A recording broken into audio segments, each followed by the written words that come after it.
ओम शांति। हमारी मीठी मीठी सोम बहन, पुष्पा बहन और सभी उल्लासनगर के भाई बहनें मधुबन तपोभूमि से आप सभी से हम मिल रहे हैं। प्यारे बाबा ने हम बच्चों को ये कितना सुंदर मौका दिया है तपस्या करने का, और इस प्रकार टेक्नोलॉजी के द्वारा, विज्ञान की शक्ति के द्वारा आपस में मिलने का भी। मुझे याद है मैं बहुत साल पहले उल्लासनगर आई थी और कितना बड़ा प्रोग्राम सोम बहन ने रखा था। सेंटर पर भी रखा था, बाहर भी रखा था, और इतने भाई बहनें आए थे। एक बड़े हॉल में ऊपर नीचे टीवी लगाकर सीसीटीवी द्वारा कितनों ने देखा, और वो केबल नेटवर्क के द्वारा भी सारा उल्लासनगर शहर गूंज उठा था। सबको बाबा का संदेश मिला था। तो बहुत बड़ी सेवा उस समय आपने की थी। तो ये भी मेरा सौभाग्य है कि उस समय उल्लासनगर में आकर के मैंने ये सेवा की, बाबा ने करवाई। तो आज हम आपको प्रत्यक्ष रूप में तो नहीं, लेकिन परोक्ष रूप में ज़रूर फिर से मिल रहे हैं। और मुझे विश्वास है कि बाबा के बच्चे इतने सारे हैं, सब आज के इस कार्यक्रम से बहुत बहुत लाभ लेंगे। मुझे उल्लासनगर के भाई बहनों ने यह प्रोग्राम, यह जो टॉपिक दिए, योग के विभिन्न भिन्न भिन्न सहज विधियाँ, तो ज़रूर बाबा ने हमें राजयोग सिखाया है। और अगर एक वाक्य में राजयोग की हम परिभाषा देते हैं तो वो एक वाक्य है, अपने आप को आत्मा समझ यथार्थ रूप से परमात्मा को याद करना। ये इसका एक वाक्य में सही अर्थ है। अर्थात पहले अपने आप को आत्मा समझना है और फिर यथार्थ रूप से परमात्मा को याद करना है।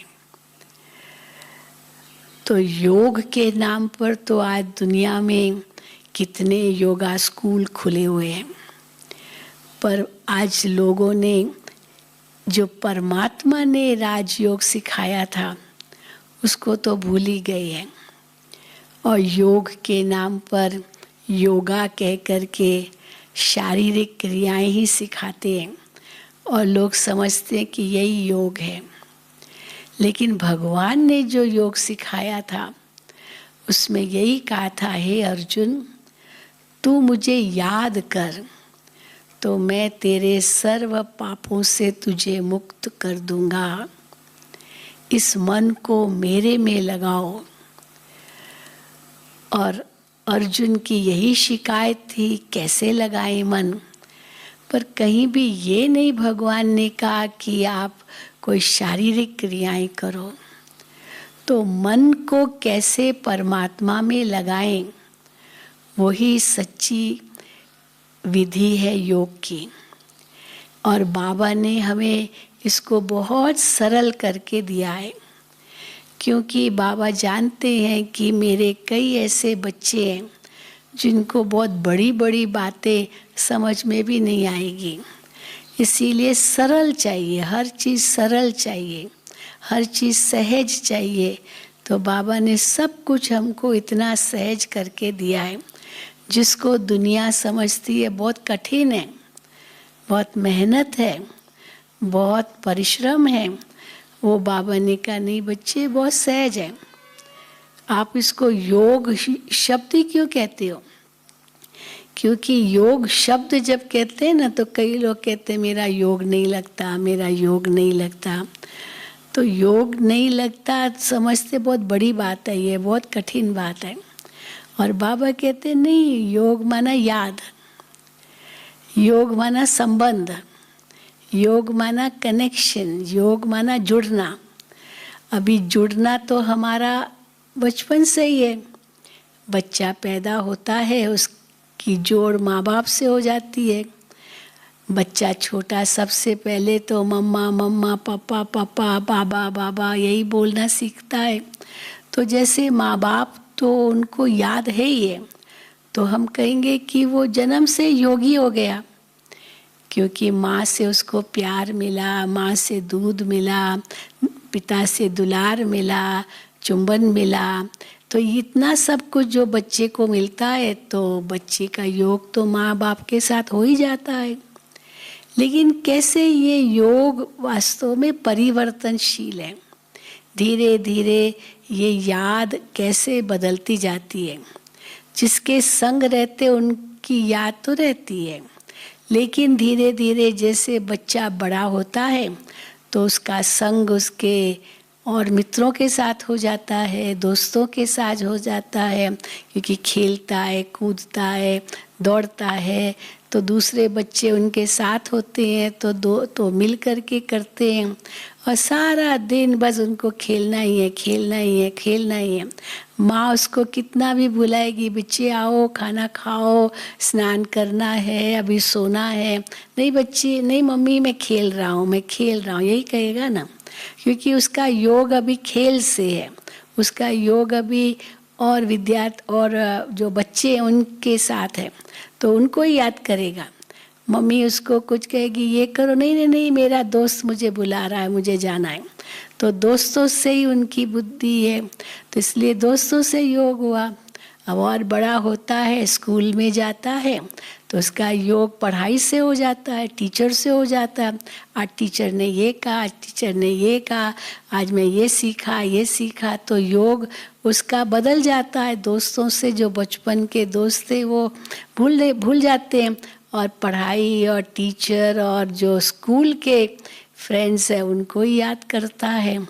लेकिन और जैसे बड़ा होता है, कॉलेज जाता है, नौकरी करता है, या और कोई आगे जाता है, विदेश जाता है, न जाने क्या क्या आजकल स्टूडेंट्स कर रहे हैं, कहाँ कहाँ पहुँच जाते हैं, तो योग तो बदलता जाता है। माँ बाप बुलाएंगे, बच्चे वापस आओ, अब बेटा तुम विदेश चले गए, इतने साल हो गए, आओ मिल के जाओ। नहीं मम्मी मैं तो यहाँ बहुत बिजी हूँ, मैं नहीं आ सकता हूँ। तो माँ बाप याद करेंगे, बच्चा तो भूल गया, क्योंकि और बहुत दुनियावी कारोबार बढ़ जाता है। फिर शादी होती है, बच्चे होते हैं, परिवार बनता है उसका, तो बुद्धि उसमें ही चली जाती है, मन सदा ही वही याद करता रहता है। तो हम देखते हैं कि ये मन में जो याद है वो तो परिवर्तनशील है, परंतु अगर थोड़ी भी याद ईश्वर की उसको रहेगी तो वो याद उसको शक्ति ज़रूर देगी। और अंत के समय तो कहा जाता है भगवान ही याद आना चाहिए, क्योंकि उसके पास जाना है। तो जब मनुष्य मरने पर होता उसको कहेंगे भगवान को याद करो, भगवान को याद करो। लेकिन जिसने उम्र भर नहीं याद किया उसको भगवान याद नहीं आएगा। उसमें बहुत काल का अभ्यास चाहिए अंत के समय ईश्वर की याद आने लिए। तो इसीलिए देखो बाबा भी हमें कोई बहुत तकलीफ नहीं देते हैं। बाबा कहते बस मुझे याद करो। याद तो बहुत सहज है, कोई कठिनाई है ही नहीं। लेकिन क्यों बाबा की याद नहीं रहती? क्योंकि मन जो है ना बहुत सांसारिक चीज़ों में फंसा हुआ है। इसीलिए जब अर्जुन ने ये शिकायत की कि मन नहीं लगता, तो भगवान ने उनको 2 शब्द दिए, 2 कदम बताए कि मन लगने के लिए 2 बातें चाहिए। एक तो चाहिए वैराग्य, इस संसार के लिए वैराग्य, व्यक्ति वस्तु वैभव इनसे वैराग्य चाहिए। जब तक वैराग्य नहीं होगा ना, तो मन कैसे हटेगा इनसे? मन हटेगा तभी तो परमात्मा याद आएगा। तो वैराग्य चाहिए और दूसरा अभ्यास चाहिए। बिना अभ्यास के कोई भी कार्य में सफलता नहीं मिलती है। एक बार कर लेने से सफलता नहीं मिलती है, इसलिए बार बार उसका अभ्यास चाहिए। तो बाबा भी हमें कहते हैं कि तुम्हारा बेहद का वैराग्य है। अब कौन याद आता है? व्यक्ति याद आते हैं, वस्तु याद आते हैं, वैभव याद आते हैं, कोई घटनाएं याद आती है, कोई स्थान याद आता है, ये याद आते हैं ना। मन में क्या क्या विचार आते हैं। तो बाबा कहते हैं ये जो मन में विचार आते हैं, इनको समेट कर बस एक मेरी याद में रहो।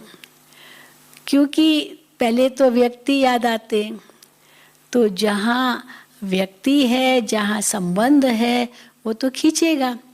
तो उसके लिए बाबा ने क्या युक्ति बताई? सब संबंध मेरे से जोड़ो।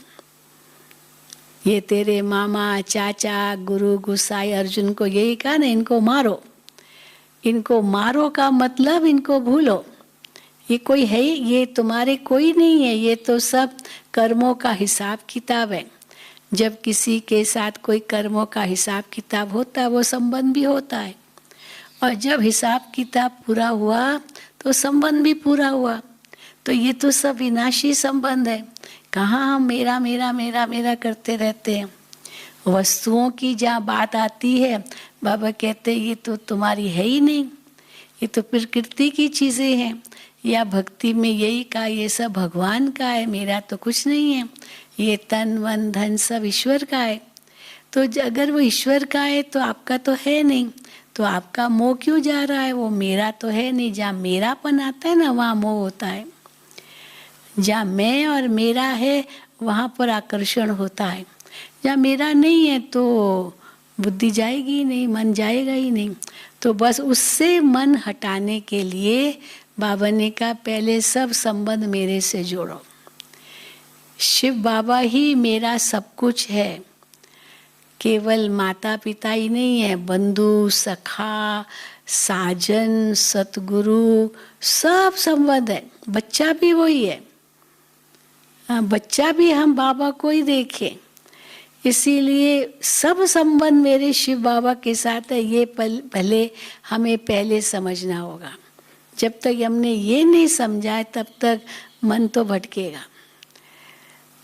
और दूसरा, फिर बाबा कहते हैं ये तो अभी तो घर जाना है। बाबा ने हमारा मोह और भी नष्ट कर दिया है।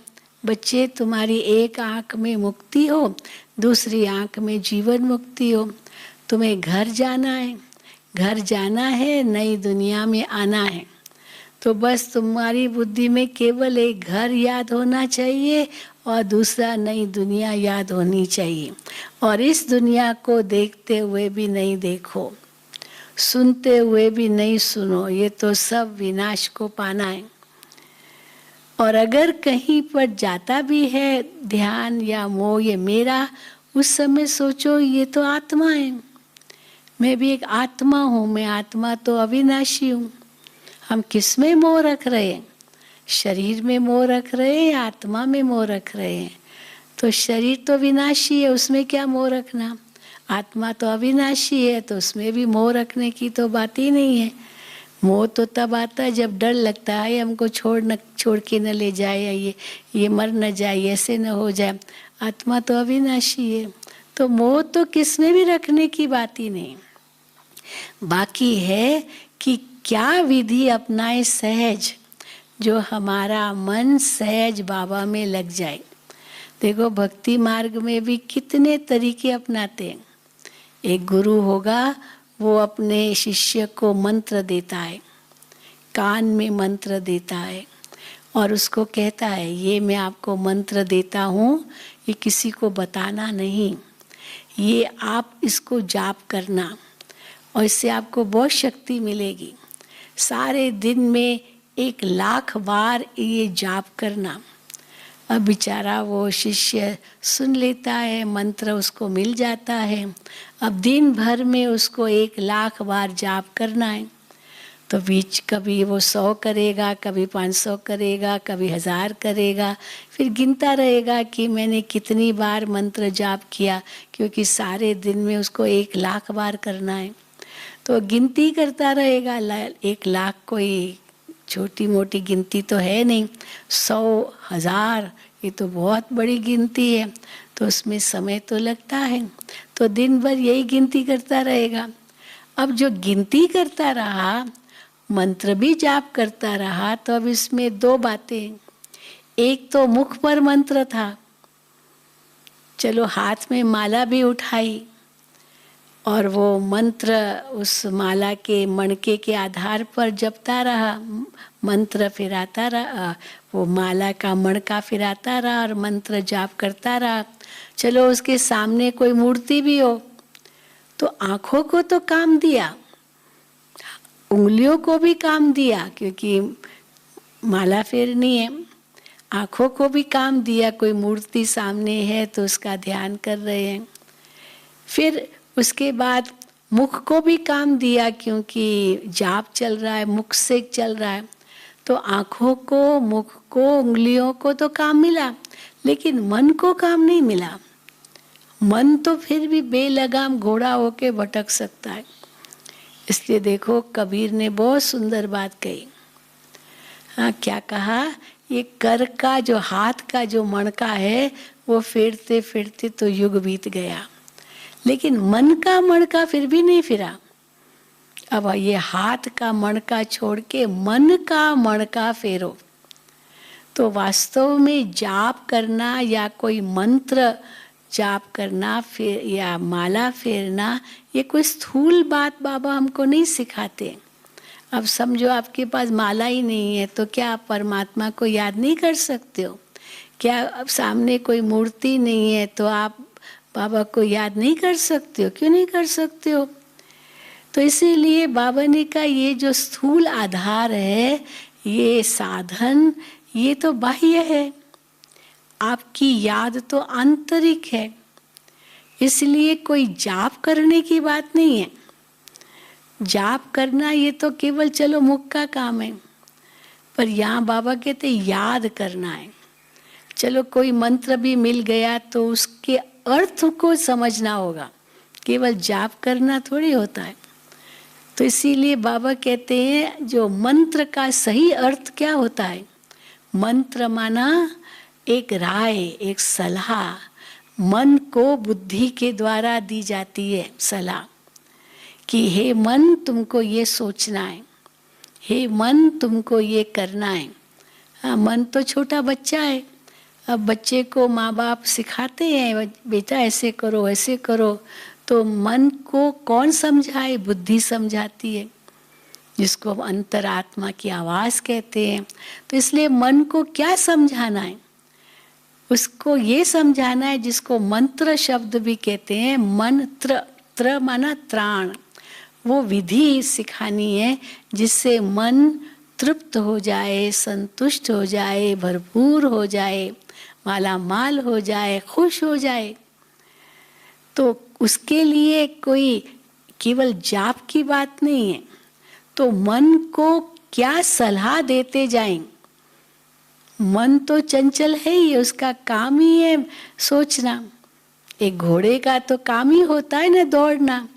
अब आप उसको घास तो खिला रहे हैं लेकिन दौड़ा नहीं रहे हैं, अब बेचारा दुखी हो जाएगा, क्योंकि उसका जो दौड़ने का संस्कार है वही आपने रोक दिया। हाथ पैर उसके बांध दिए पैर, बेचारा क्या करेगा? खाएगा भी नहीं, वो चारा जो होगा वही छोड़ देगा, क्योंकि उसको तो दौड़ने का वो ताकत है।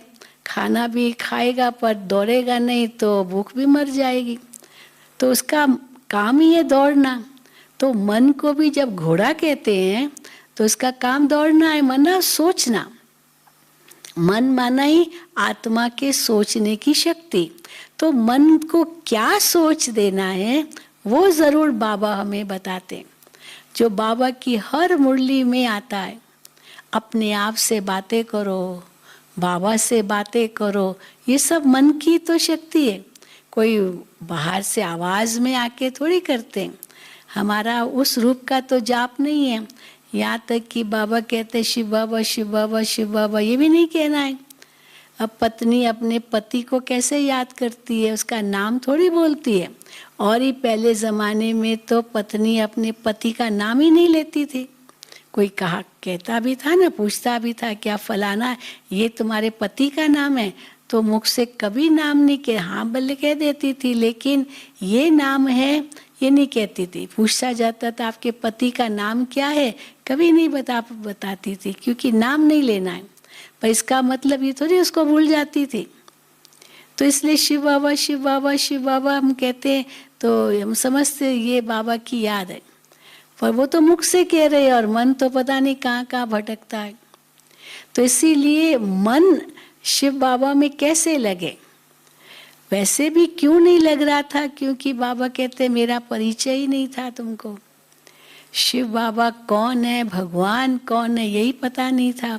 तो इसलिए बाबा ने ही आकर के अपना परिचय हमें दिया, बच्चे मैं भी एक ज्योति बिंदु हूँ, आप भी एक आत्मा हो, ज्योति बिंदु हो, मैं भी तुम्हारी तरह ही हूँ, ज्योति बिंदु हूँ। अब ये जैसे आत्मा को पता चल गया तो अपने आप को आत्मा पहले समझना होगा, क्योंकि अगर अब देह अभिमान में है तो बाबा की याद थोड़ी आ सकती है, क्योंकि देह अभिमान में है तो मोटी मोटी देह ही याद आएगी, फिर व्यक्ति वस्तु वैभव ही याद आएंगे। लेकिन बाबा कहते पहले आप खुद सूक्ष्म बन जाओ, सूक्ष्म बन जाओ, अति सूक्ष्म बन जाओ। मैं आत्मा अति सूक्ष्म एक ज्योति हूँ। फिर मैं कहाँ हूँ ये ज्योति, यहाँ भ्रिकुटी के मध्य चमक रही हूँ ज्योति, ये मेरा निवास स्थान है, ये मैं राजा हूँ। बाबा कहते स्वराज्य अधिकारी बन जाओ, अपना ध्यान यहाँ लगाओ। मैं राजा इस कर्म इंद्रियों की राजा हूँ, ये कर्म इंद्रियाँ मेरे अधीन है। अब मैं चाहूँ तो इन आँखों से देखूँ, नहीं चाहूँ तो देखते हुए भी नहीं देखूँ। कई बार होता है ना, कोई व्यक्ति हमारे पास से गुजर गया पर हमने तो देखा ही नहीं, भले आंखें खुली थी, क्योंकि उस समय हम कुछ सोच रहे थे। कोई व्यक्ति मेरे से बात कर रहा है पर मैं तो सुन ही नहीं रही हूँ, भले कानों में आवाज़ जा रही है, क्योंकि मैं तो कोई और बात सोच रही हूँ। तो जो मन में सोच चलती है ना, वही हम देखते हैं, वही सुनते हैं, भले बाहर से कुछ भी दिखाई दे रहा हो या सुनाई दे रहा हो। इसीलिए बाबा कहते क्या देखो क्या नहीं देखो, क्या सुनो क्या नहीं सुनो। इसलिए बाबा ने हमें स्लोगन दे दिया, hear no evil see no evil, बुरा मत देखो बुरा नहीं सुनो बुरा नहीं बोलो, ये सब मत करो। तो ये क्योंकि इन सब का प्रभाव मेरे मन पर पड़ता है। हम जो देखते हैं, जो सुनते हैं, जो बोलते हैं, जो करते हैं, जो पढ़ते हैं, वो सब का प्रभाव हमारे मन पर पड़ता है। रात को आप कुछ ऐसी डरावनी कोई फिल्म देखो टीवी पर और फिर आप सो जाओ, तो क्या होगा, आधी रात को एकदम वो डरावनी बात सामने आ जाएगी, आप इतना डर जाएंगे, ऐसा बुरा स्वप्न आएगा, क्योंकि रात को वही देख के सोए थे, तो वही मन पटल पर आएगा। इसलिए बाबा कहते रात को भी मेरी याद में सो जाओ, गुड नाइट करो, कुछ भी कोई टीवी नहीं देखना है रात को, कुछ और ऐसा वैसा कुछ पढ़ना नहीं है, ऐसा वैसा कुछ बोलना नहीं है, ऐसा वैसा कुछ सुनना भी नहीं है, क्योंकि उसी का प्रभाव हमारी नींद पर पड़ेगा, फिर उसी का प्रभाव सुबह जब उठेंगे तब पड़ेगा। इसीलिए रात को तो बिल्कुल बाबा की याद ही हो और कुछ भी बात न हो। जो बाबा ये भी कहते हैं सारे दिन का पोता मेल नोट कर लो और फिर बिल्कुल विश्राम को प्राप्त करो, जैसे वो पूरा हिसाब किताब पूरा हुआ। तो इसीलिए सुबह से लेकर के रात्रि तक हमारी दिनचर्या कैसी है वो भी ज़रूर देखना है, क्योंकि उसी का प्रभाव हमारे मन पर पड़ता है। इसलिए बाबा हमको क्या कहते हैं, बीच बीच में अपनी चेकिंग करो।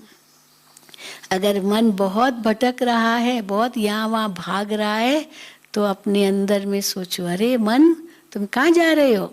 हाँ, गाड़ी भी देखो अगर बहुत फास्ट जाती है और वहाँ लिखा रहता है 40 किलोमीटर बस इतनी स्पीड होनी चाहिए, और हमारी गाड़ी 70-80 किलोमीटर पर है और लिखा है 40 किलोमीटर, तुरंत हम कम कर देंगे कि नहीं कर देंगे।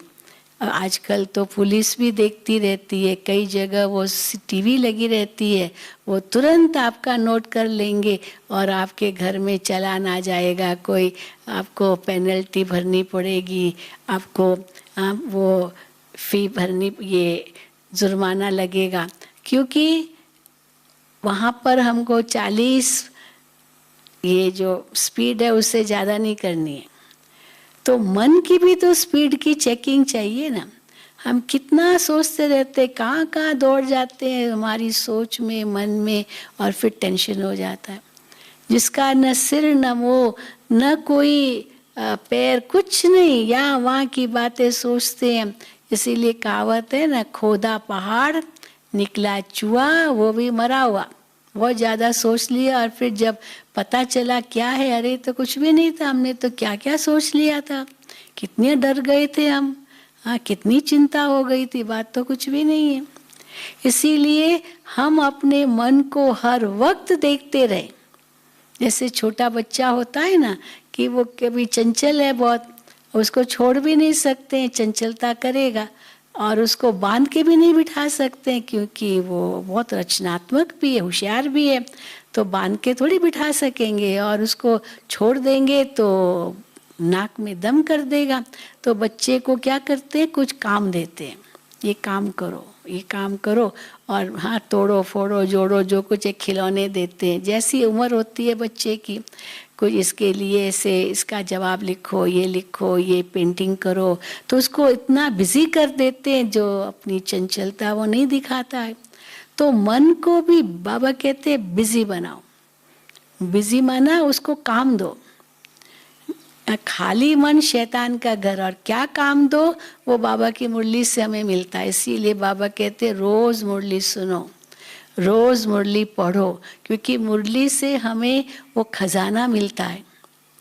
रोज की बाबा की मुरली। कभी बाबा हमें इतने सुंदर सुंदर टाइटल देते हैं, बच्चे तुम कौन हो, पहचानो अपने आप को। अब वही अगर हम सोचे तो नशा चढ़ जाएगा, हम कौन हैं। उस दिन बाबा ने कहा तुम होली हैप्पी हंस हो। तो होली हैप्पी हंस का मतलब मैं पवित्र आत्मा हूँ, मैं हंस के समान हूँ जो मोती चुगने वाला हूँ, मैं क्षीर नीर को अलग करने वाला हूँ, कुछ भी गलत बात मन में नहीं लेने वाला हूँ, मैं केवल स्वच्छ साफ शुद्ध ही बात मन में लूँगा। जो मेरे काम की चीज़ नहीं है मैं क्यों उसके बारे में सोचूं भी, हमारा कोई मतलब ही नहीं है। जिस रास्ते पर जाना नहीं उस रास्ते का सोचना ही क्यों। ये क्या कर रहा है, वो क्या कर रहा है, ये क्यों कर रहा है, ये तो सोचने की ज़रूरत ही नहीं है। जो करेगा वो तो अपने आप पाएगा, उसको भी समझ है मुझे क्या करना है क्या नहीं करना है।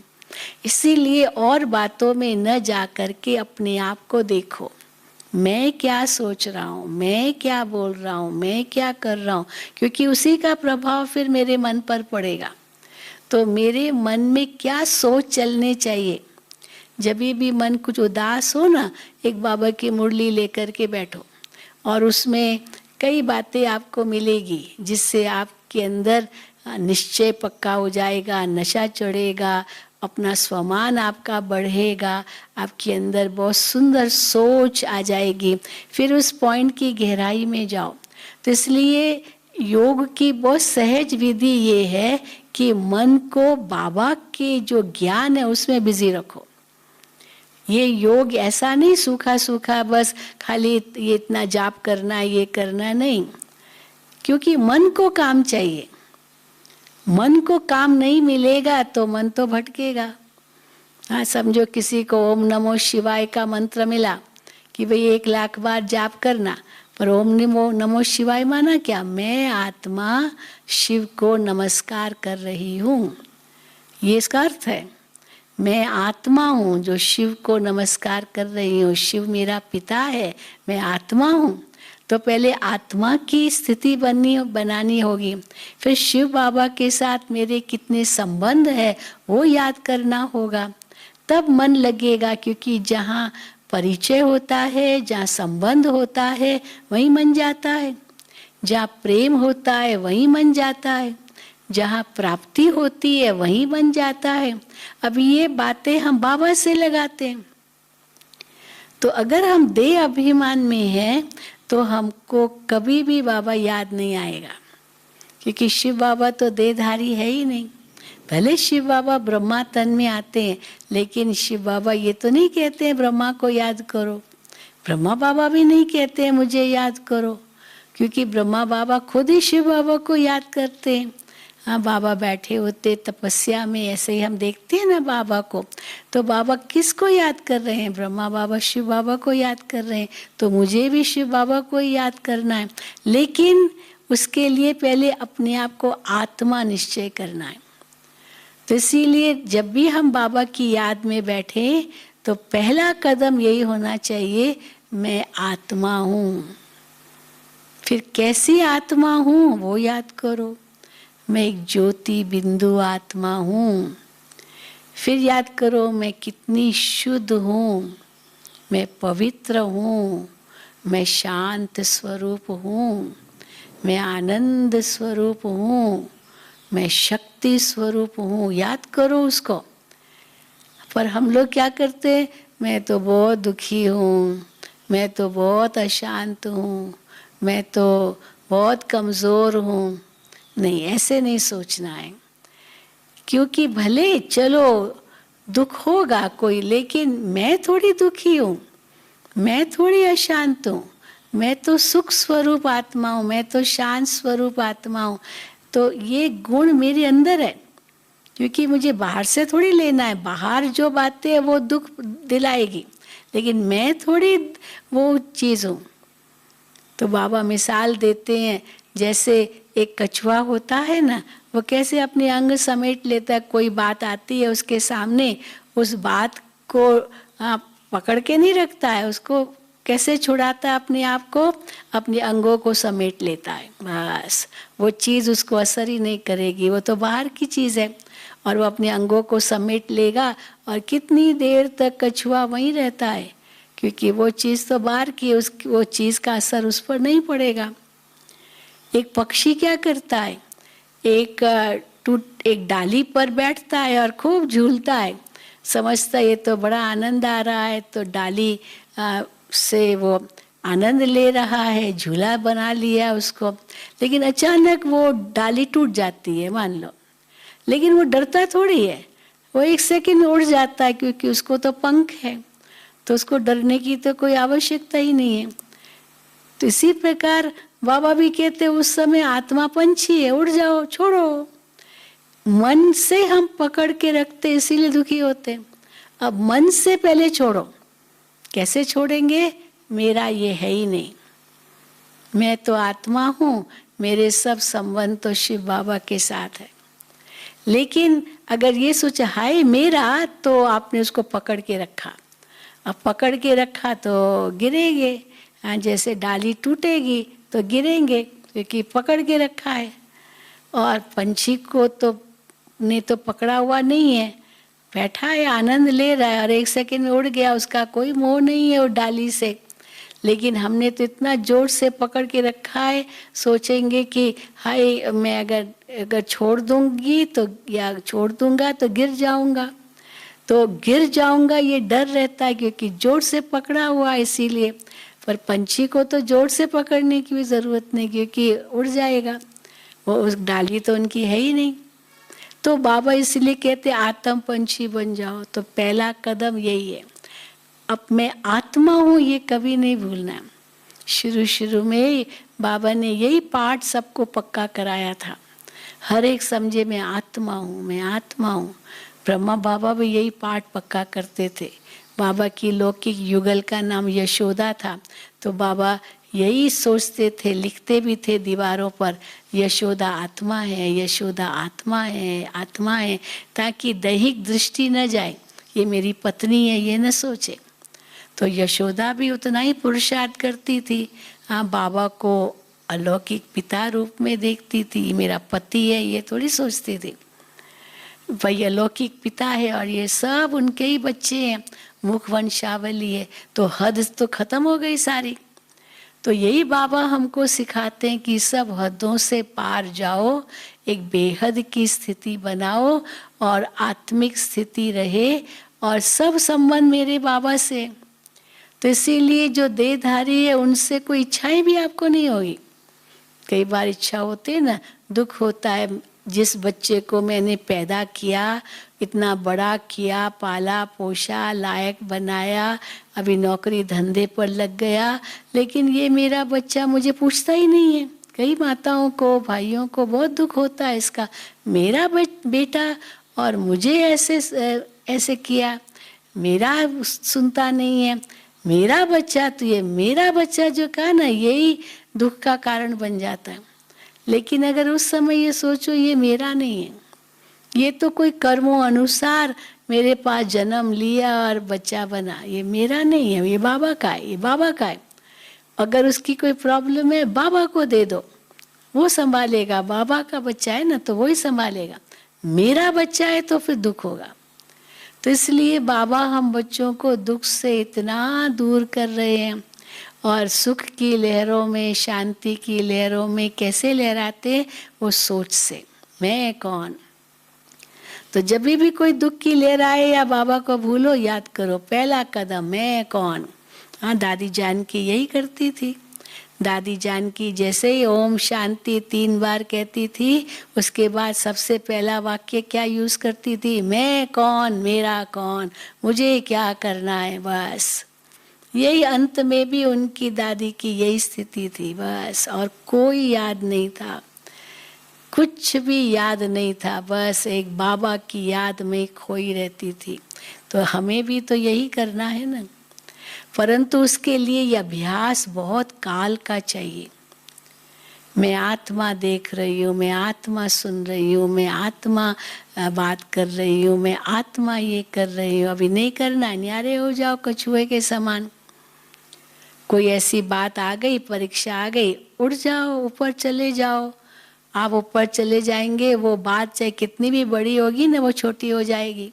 जो बाबा कहते हैं जैसे हवाई जहाज जितना ऊपर जाएगा, वो जो नीचे की चीज़ें हैं वो धीरे धीरे धीरे छोटी होती जाएगी, छोटी होती जाएगी, क्योंकि खुद ऊपर गया। पर नीचे ही होगा तो सब बड़ी बड़ी चीज़ें लगेगी। तो इसी प्रकार हम कैसे ऊपर जाएं, ये सोचकर कि ये सब हिसाब किताब है। मैं आत्मा तो अपने शुद्ध रूप में हूँ। तो ये पहला कदम, हम श्रेष्ठ विचारों का मनन चिंतन करें। इससे क्या होगा, मन रूपी बर्तन को आप साफ करेंगे, शुद्ध बनाएंगे। क्योंकि शुद्ध बर्तन में, साफ बर्तन में दूध ठहरता है। अगर गंदे बर्तन में, खटाई वाले बर्तन में दूध रखा, फिर उबालने रखा स्टोव पर, गैस पर, वो फट जाएगा। इसीलिए कितना साफ करते हैं वो पात्र को, बर्तन को जिसमें दूध रखा जाता है। तो बाबा की याद भी वो पवित्र दूध की तरह है, इतना स्वच्छ, क्योंकि भगवान कितना शुद्ध है, पावन है। तो इसीलिए मन को शुद्ध करने लिए ये श्रेष्ठ विचार बहुत जरूरी है। जितने ही श्रेष्ठ विचार हो, उतने ही शुद्ध विचार हो, उतने ही शुभ विचार हो। फिर अगर बीच में कहीं माया हमको खींच के ले जाए, फिर अशुद्ध विचार या कोई व्यर्थ विचार आ जाए, तो ब्रेक लगा दो। गाड़ी को भी तो ब्रेक लगाते ना, धीरे धीरे भी ब्रेक लगाते जाते, स्पीड कम करते जाते। तो ये भी संकल्पों की स्पीड है जो हमें रोकनी होगी। कैसे ब्रेक लगाएंगे, अंदर में ये सोचेंगे मैं एक आत्मा हूँ, बस मैं आत्मा हूँ। जैसे सोचा, ये और संकल्पों को ब्रेक लग गई। मैं शिव बाबा की संतान हूँ, ये जैसे सोचा और ब्रेक लग गई। मेरे सब संबंध शिव बाबा के साथ है, मैं आत्मा परम धाम की वासी हूँ। बस जैसे ये सोचा, मन यहाँ से उपराम होता जाएगा, होता जाएगा, होता जाएगा, और सब बातें इस दुनिया की भूलती जाएगी, और आप न्यारे होते जाएंगे और बाबा के प्यारे होते जाएंगे। तो पहला कदम तो ये विचार सागर मंथन है। फिर बाबा से बातें करो। अब मन तो शुद्ध हो गया, मन में विचार श्रेष्ठ आ रहे हैं, अब मन में बाबा को स्थान दो, और किसी को मन में स्थान नहीं दो। देखो भक्ति में कितना गायन है। हनुमान ने अपने दिल में राम और सीता को स्थान दिया, उनके दिल में और कोई नहीं था राम और सीता के अलावा। तो बाबा कहते वो तो स्थूल बात तो नहीं है कि सीना फाड़ के, हृदय फाड़ के दिखाएंगे कि हमारे मन में बाबा बैठा है, दिल में बाबा बैठा है। तो मन की बात है ना। तो मन में बाबा को बिठाना माना एक से ही प्रीत जोड़ना। अब देखो शिव बाबा से कैसे प्रीत जुटे, उसकी भी विधि है। किससे हमारी प्रीत होती है हम ये भी देखें ना। अभी कोई व्यक्ति हमें अशुभ बोले, गंदा बोले या व्यवहार ठीक न करे, हमारी थोड़ी उनसे प्रीत होगी। हम कहेंगे नहीं, इस व्यक्ति से मुझे बात भी नहीं करनी है। किसका व्यवहार बुरा है तो हम उसके नज़दीक भी नहीं जाएंगे। लेकिन किसका व्यवहार बहुत अच्छा है, बहुत रिस्पेक्ट देता है, बहुत प्यार देता है और शुभ भावना है उसकी हमारे प्रति, वो सहयोगी है हर प्रकार से, तो अवश्य उनसे प्यार होगा ना। अब बाबा हमको कितना देता है, सोचो तो ज़रा, कितना बाबा से हमें मिला है। जो कुछ हमको है ये बाबा का ही तो दिया हुआ है।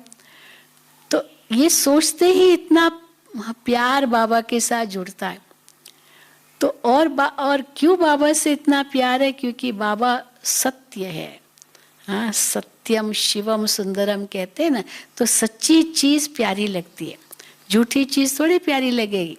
अब आपके पास सच्चा सोना भी हो और नकली सोना भी हो, आपको कहा जाएगा दोनों में से एक उठाओ। आप सच्चा सोना उठाएंगे या नकली सोना आर्टिफिशियल उठाएंगे? सच्चा ही उठाएंगे, क्योंकि सच्चा कितना है। आजकल सच्चे की डिमांड है। सच्चा घी चाहिए, मिलावट वाला नहीं चाहिए। हाँ, ये मिलावट की चीज़ तो नकली हो गई। तो सत्य चीज़, सच्चाई, तो ये बाबा कहते सबसे सत्य तो शिव बाबा है। तो इसीलिए सत्य की तरफ हमारी लगन हो, सत्य से प्रीत हो। तो सत्य से प्रीत माना सत्यता में शक्ति है। इसलिए कहते हैं ना, अंग्रेजी में कहते हैं गॉड इज ट्रूथ, क्योंकि जो भगवान कहता है वो सत्य है। भगवान सतयुग स्थापन कर रहा है। तो ये बातें सोचो, बाबा सत्य है, जो सत्य बातें हमें सुनाता है, सतयुग में ले जाता है, हमें इतना श्रेष्ठ बना रहा है। बस ये जैसे सोचेंगे बाबा से प्यार उभरेगा, प्यार अनुभव करेंगे आप, बाबा का भी प्यार अनुभव करेंगे, आपको भी बाबा के प्रति बहुत प्यार आएगा। तो इसीलिए सत्य है, एक तो सत्य है, दूसरा शिवम है। शिवम माना कल्याणकारी। तो बाबा कल्याणकारी है, हर बात हमारे कल्याण के लिए ही बाबा कहते हैं। यहाँ तक कि बाबा कहते हैं अगर इस कलयुगी दुनिया का विनाश होगा, ये भी कल्याणकारी है। जो कुछ भी हो रहा है, कोविड-19 या जो भी कहते हैं, ये कोरोना, ये सब भी कल्याणकारी है। क्योंकि हमें इसके लिए अपने लिए समय मिला इसके कारण, ताकि हम अपनी कुछ शक्ति अंदर की बढ़ा सके, तपस्या कर सके। बाहर अभी जाना भी नहीं है, बाहर को देखना भी नहीं है, सच्ची कमाई हमको अपनी करनी है। ये तो बाबा ने अच्छा मौका दिया है, तो ये तो कल्याणकारी हो गया ना। अगर विनाश भी होगा वो भी कल्याणकारी होगा, क्योंकि उससे तो सतयुग आएगा। तो भगवान जो भी करते हैं वो हम आत्माओं के कल्याण अर्थ ही करते हैं। तो इसीलिए बाबा कहते हैं शिव बाबा कल्याणकारी है। तो कल्याणकारी याद आएगा ना, जो हमारे प्रति इतनी शुभ भावना, शुभकामना रखते हैं, कितनी हमको प्राप्ति कराते हैं, वहाँ से तो हमारा मन हटना ही नहीं चाहिए। जो इतनी प्राप्ति कराए वहाँ से मन कैसे हट सकता है? वही दे रहा है, वही दाता है, हम उनसे ही ले रहे हैं, उनसे ही लेकर हम औरों को दे रहे हैं। हम किसी देहधारियों से थोड़ी ले रहे हैं। अगर किसी देहधारी से भी ले रहे हैं तो दिया भी तो बाबा नहीं है उनको। तो आखिर याद तो हमको बाबा की याद आएगी। तो शिव बाबा सत्य भी है और कल्याणकारी भी है, तो शिव भी है, तो सुंदर भी है। सुंदर माना इतने गुणों से संपन्न है। आज कोई स्त्री भले सुंदर हो, लेकिन उसमें गुस्सा हो, उसमें लालच हो, उसमें ईर्ष्या हो, वैर हो, दुश्मनी हो, वो सुंदरता किस काम की?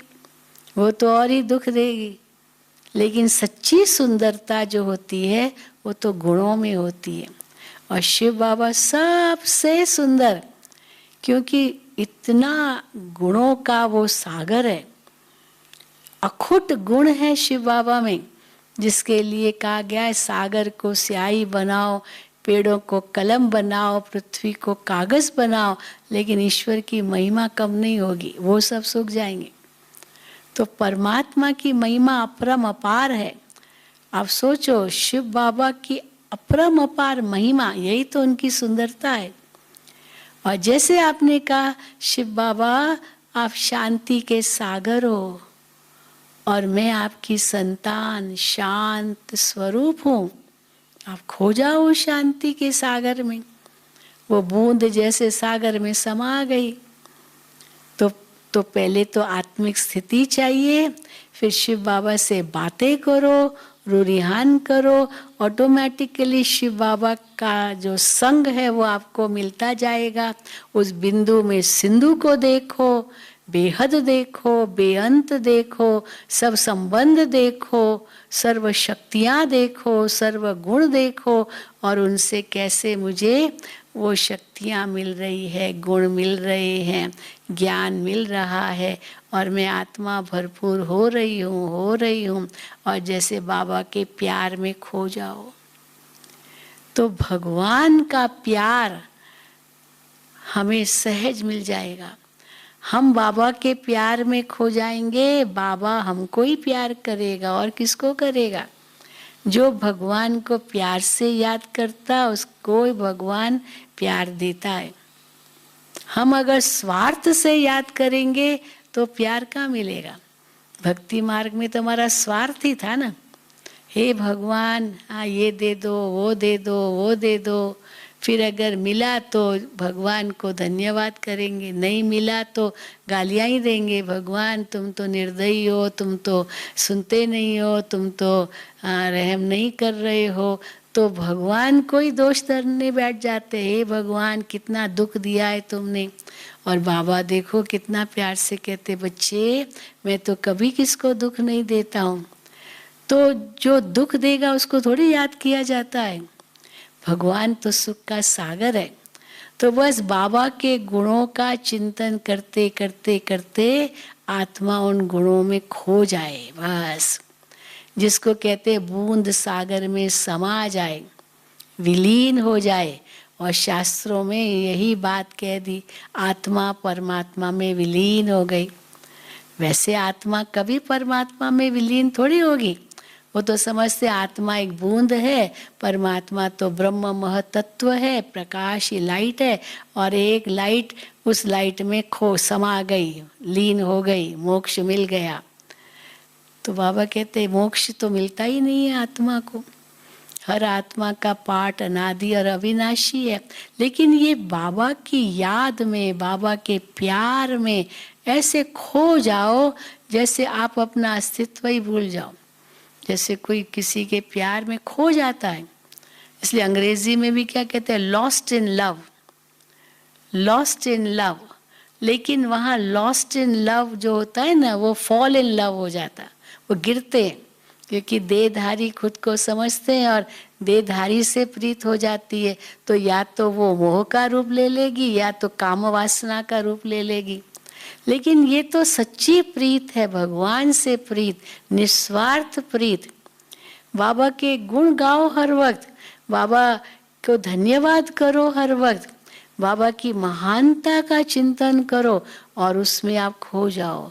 इतनी प्राप्तियां बाबा ने हमको दी है वो सोचो, और बाबा से ऐसी प्रीत जुट जाएगी जो आपको और कोई याद ही नहीं आएगा। भक्ति मार्ग में हम सुनते हैं, देखो मीराबाई ये कहती थी, जहाँ देखती हूँ गिरधर तू ही तू ही तू, क्योंकि उसको साक्षात्कार होता था श्री कृष्ण का। अब हम भी जहाँ भी जाएं बाबा के सिवा और कुछ न देखें, बस एक बाबा मिला, सब कुछ मिला। ये सब देखते हुए भी नहीं देखते हैं, क्योंकि बाबा के प्यार में ही हम खोए हुए हैं।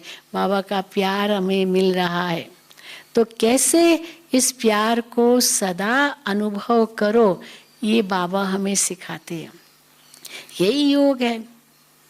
और तो बाबा ये नहीं कहते टांग पर टांग चढ़ा करके बैठो, हठ योग करो, श्वास अंदर खींचो। भले वो प्राणायाम अगर हम करते हैं ये स्वास्थ्य के लिए बहुत अच्छा है, लेकिन उससे आत्मिक शक्ति भी आएगी, विकारों को जीतने की शक्ति मिलेगी, या न्यारा प्यारा बनने की शक्ति मिलेगी, वो नहीं होगा। उससे कोई क्रोध को जीत सकेंगे, वो नहीं होगा। क्रोध को कैसे जीत सकेंगे? जब अंतर में शांति धारण करेंगे, प्रेम धारण करेंगे, तो वो शांति और प्रेम जो अंदर में होगा वो क्रोध पर विजय दिलाएगा। इसलिए जब बाबा को याद करते हैं या कुछ अपने लिए भी सोचते हैं, ये नहीं सोचो मैं अशांत नहीं हूँ, मैं दुखी नहीं हूँ। जो नहीं हूँ वो तो सोचना ही नहीं है, जो मैं हूँ वो सोचना है। ये नहीं कहना है मैं तो अशांत नहीं हूँ, हाँ, या ये कहना कि मैं अशांत हूँ, हे बाबा मुझे शांति दो, नहीं। पर मैं शांत स्वरूप हूँ ये सोचना है। मैं शक्ति स्वरूप हूँ, क्योंकि ये शांति शक्ति भी तो अंदर से ही आएगी ना। शांति हमारे से कितनी दूर है? बस एक सोच की दूरी पर है। जैसे मैंने कहा ओम शांति शांति शांति, शांति तो मेरे पास ही है। 3 बार शांति कहा, क्योंकि मैं आत्मा शांत स्वरूप, मेरा धाम शांति का धाम, मेरा पिता शांति का सागर, तो मैं तो हूँ ही शांत स्वरूप। किसी के पास बहुत धन संपत्ति उसके नाम पर हो, बहुत मकान जमीन जायदाद उसके नाम पर हो, उसका पिता भी बहुत बड़ा धनवान है, वो थोड़ी कहेगा मैं तो भिखारी हूँ, मैं तो कंगाल हूँ। लेकिन अगर वो भूल जाएगा तो फिर अपने आप को कंगाल समझेगा। वो भूल जाएगा वो किसका बच्चा है, उसका किसकी क्या प्रॉपर्टी है, उसके पास कितनी संपत्ति है, भूल गया तो समझेगा मैं तो भिखारी हूँ। तो हम भी सब भूल गए थे, इसीलिए बाबा कहते फिर से स्मृति में लाओ, जागृत हो जाओ, अज्ञान की नींद से ऊपर उठो, पहचानो अपने आप को, औरों को भी पहचानो। ये भी सब आत्मा रूप में भाई भाई है और कोई रिश्ता नाता नहीं है। इस संसार में जो भी है उनके साथ बस अगर रिश्ता है तो एक ही है, और वो है कि आत्मा आत्मा भाई भाई। भले लौकिक नाते से कोई कर्मों का हिसाब किताब है, कोई माँ बनी, कोई बाप बना, कोई बेटा बना, कोई ससुर बना, कोई देवर बना, कोई सास बनी, ये सब हिसाब किताब है। लेकिन वो हिसाब किताब तब तक है जब शरीर है, जब तक शरीर है। शरीर छूटा, हिसाब किताब सब पूरे हुए। इसीलिए हम कभी नहीं ये भूलें कि हम कौन हैं, हम कौन हैं, हम किसके हैं और हम क्यों हैं। अब यही योग है, हम यहाँ क्यों हैं? बाबा ने हमें भेजा है। बाबा कई बार कहते हैं अपने आप को ये भी सोचो, मैं तो अवतार हूँ, भगवान ने मुझे इस सृष्टि पर भेजा है सबकी सेवा करने के लिए। अवतार कोई सदाई थोड़ी रहता है, फिर उसको वापस जाना है। मैं तो फरिश्ता हूँ। फरिश्ता माना फर्श से कोई रिश्ता नहीं, कार्य अर्थ आया हूँ, भगवान के कार्य अर्थ, और वो कार्य पूरा करके वापस जाना है। इसलिए बाबा कहते हैं अंत के समय भी केवल एक ही याद रहे, बाबा की याद रहे, आत्मिक स्थिति ही रहे। क्योंकि अगर अंत में वो याद नहीं होगी तो फिर अंतमति सो गति, जिस जो याद बात होगी याद में वही फिर वापस आएगी, फिर वैसा ही फिर जन्म मिलेगा। इसलिए बाबा कहते हैं ये खान पान पैरवाइश या जो कुछ भी स्थूल बातें हैं, बहुत बुद्धि मत लगाओ इनमें, बहुत बुद्धि नहीं लगाओ, नहीं तो अंत में वही याद आएगा हाँ, पानी पूरी चाहिए, भेलपूरी चाहिए, ये स्वादिष्ट चाहिए, ये चाहिए, ये कपड़ा चाहिए, ये चाहिए, ये चाहिए चाहिए चाहिए की जो चाहना अगर रखी तो बाबा कहते जो हमेशा कहते चाहिए चाहिए, वो चूही के समान है। वो चूही होती है ना, वो जैसे एक चूहा, उसकी छोटी वो चूही होती है, कहीं भी घुस जाती है। तो ये चाहना रखना ये भी चूही के समान है। नहीं, मैं तो बाबा की संतान हूँ, भरपूर हूँ, बाबा सब देता है और जितना बाबा ने दिया है उसमें संतुष्ट रहना है। अगर हमारा कोई पुरुषार्थ हो तो आंतरिक कमाई कैसे करें, मन कहीं भी न जाए, भटके नहीं, शांत रहे, शीतल रहे, शुद्ध रहे, एक बाबा से सब संबंध हो तो अंतर में इतना संतोष होगा जो बाबा तुम्हें भरपूर कर देगा। क्योंकि ये संसार की प्राप्तियां क्या है, ये तो बाबा कहते हैं ये तो परछाई है तुम्हारी। बस सूरज को मुख दो, परछाई आपके पीछे पीछे आएगी। पर शिव बाबा से बेमुख हुए और वो परछाई के पीछे दौड़े तो परछाई तो आपके आगे आगे जाएगी, कभी भी संतुष्टि नहीं होगी। बस बाबा से सब मिला है, मैं संतुष्ट आत्मा हूँ, मैं भरपूर हूँ, तो देखो आनंद ही आनंद है, हमें कोई कमी नहीं। तो अंत में वही याद आएगा। इसलिए अंत में एक बाबा ही याद रहे, उसके लिए बहुत काल का अभ्यास चाहिए। बहुत काल का अभ्यास होगा तभी अंत में वही याद रहेगा। और वो बहुत काल का अभ्यास से ही अंत में सफलता मिलेगी। लेकिन वो अंत कब होगा ये तो पता ही नहीं है। इसीलिए बाबा कहते एवर रेडी रहो, कभी भी अंतिम घड़ी आ सकती है। एवर रेडी, सदा तैयार। सदा तैयार रहने के लिए बहुत काल का अभ्यास भी चाहिए, क्योंकि बाबा कहते सब कुछ अचानक होगा। अभी ये वायरस का पता तो अचानक हुआ, सब कुछ ठीक था फरवरी मास तक, तो मार्च 15 तारीख तक 20 तारीख तक कुछ भी नहीं था। ये अचानक क्या हो गया, तो सब अचानक ही हुआ ना। तो और भी अचानक के खेल बढ़ते जाएंगे। तो इसलिए अचानक में घबराना भी नहीं है, क्योंकि बाबा ने ड्रामा का भी हमें ज्ञान दे दिया है। तो इसीलिए ये ज्ञान का मनन चिंतन मंथन करते रहो, तो उसी में रमण करते रहो, उसी का आनंद लेते रहो, वही खुशियों में भरपूर रहो। तो देखो ये ब्राह्मण जीवन तो सफल होगा ही, लेकिन जन्म जन्म हमारे सफल होंगे। यही हमारी शुभकामना है आप सभी भाई बहनों के लिए। तो सदा ही इन्हीं बातों का रमण करते रहना और अति इंद्रिय सुख का अनुभव करते रहना। अच्छा, ओम शांति, ओम शांति, ओम शांति। तो अभी हम सभी 5 मिनट के लिए उसी का अनुभव करेंगे। अंतर में ये सोचें, मेरा तो एक शिव बाबा, दूसरा न कोई। मैं एक आत्मा हूँ, मेरे सब संबंध शिव बाबा के साथ है।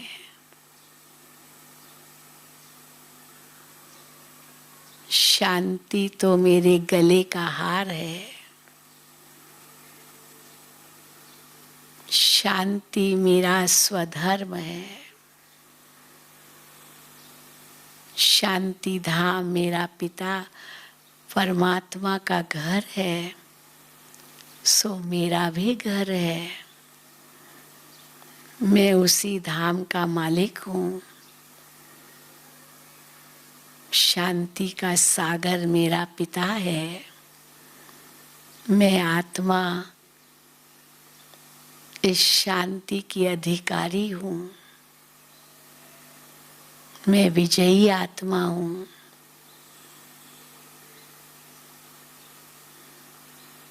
शांति तो मेरे अंदर में ही समाई हुई है। और महसूस करें कि मैं शांत स्वरूप आत्मा शांति के सागर में समा रही हूँ, जैसे बूंद सागर में समा जाती और हो जाए एकदम शांत शांत शांत।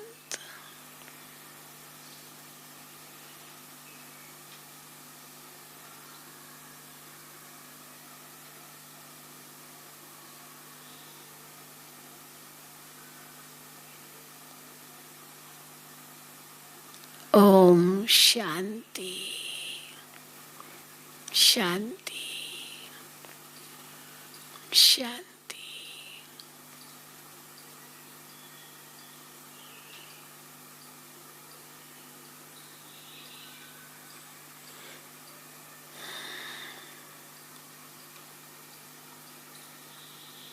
तो आप सभी को बहुत बहुत धन्यवाद।